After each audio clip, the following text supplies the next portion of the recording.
السلام علیکم، امید ہے آپ سب خیریت سے ہوں گے۔ آج ہم جس ٹاپک کو کور کرنے جا رہے ہیں نہایت دلچسپ ٹاپک ہے تکبر، اور اس کے سمٹمز جو ہیں وہ ہمیں اپنی ذات میں اور سوسائٹی میں آج کہیں نہ کہیں تو بھرپور نظر آتے ہیں۔ اسے کیسے بچا جائے اور تکبر کی جو صحیح ڈیفینیشن ہے وہ کیا ہے، سٹارٹ کرتے ہیں۔ حضرت عبداللہ بن مسعود سے روایت ہے کہ حضور صلی اللہ علیہ وسلم نے ارشاد فرمایا کہ وہ شخص جنت میں داخل نہ ہوگا جس کے دل میں ایک ذرہ کے برابر بھی تکبر ہو۔ یہ سن کر ایک شخص نے عرض کیا کہ کوئی شخص یہ پسند کرتا ہے کہ اس کا کپڑا اچھا ہو یا اس کا جوتا اچھا ہو تو کیا یہ تکبر ہے؟ حضور صلی اللہ علیہ وسلم نے جواب میں فرمایا کہ بلا شبہ اللہ تعالیٰ جمیل ہے اور جمال کو پسند فرماتا ہے۔ اچھا کپڑا اور اچھا جوتا پہننا تکبر نہیں ہے، بلکہ تکبر یہ ہے کہ حق کو ٹھکرائے اور لوگوں کو حقیر سمجھے۔ لیکن انسان کے اندر جہاں بہت سی خوبیاں ہیں وہاں بہت سی برائیاں بھی ہیں اور خرابیاں بھی ہیں۔ ان میں ایک بہت بڑی جو خرابی ہے وہ تکبر ہے۔ حضور صلی اللہ علیہ وسلم نے تکبر کا مطلب بتاتے ہوئے ارشاد فرمایا کہ حق بات کو قبول نہ کرنا اور لوگوں کو حقیر جاننا تکبر ہے۔ اگر کوئی اچھا کپڑا یا اچھا جوتا پہن لے اور دوسرے آدمیوں کو حقیر نہ جانے اور حق بات کو قبول کرنے سے گریز نہ کرے تو یہ تکبر نہیں ہے۔ لیکن اگر کوئی شخص اچھے کپڑے اور اچھا جوتا پہن کر اپنے آپ کو بڑا سمجھنے لگے اور دوسروں کو حقیر جاننے لگے اور جب کوئی حق بات اس سے کہی جائے تو اسے قبول کرنے کو اپنی حد تک سمجھے تو یہ تکبر ہے۔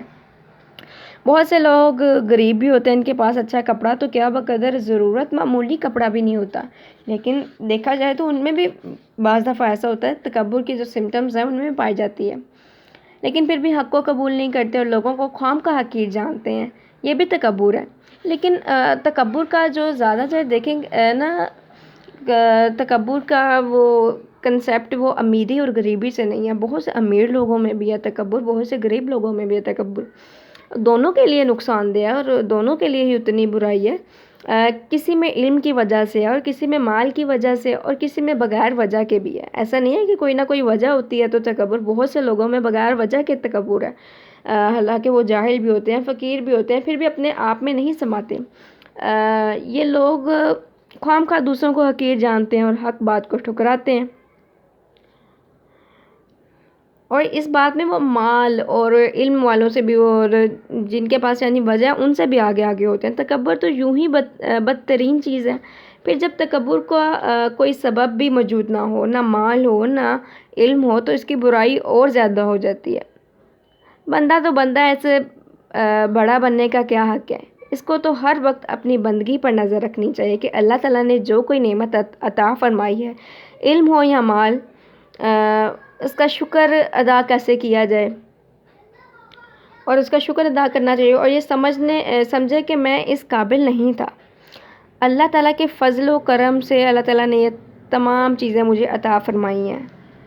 اللہ تعالیٰ کی عظمت اور کبریائی پر اور اپنی بے بسی اور عاجزی پر جس قدر نظر ہوگی اسی قدر تکبر سے نفرت ہوگی اور دل میں توازے بیٹھتی چلی جائے گی۔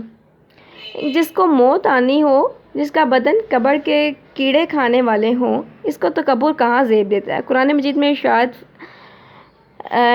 ہے، ترجمہ آپ کے سامنے پیش کرتی ہوں، اور لوگوں سے اپنا رخ مت پھیر اور مت چل زمین پر اتراتا ہوا، بے شک اللہ کو نہیں بھاتا کوئی فخر کرنے والا، بڑائی کرنے والا۔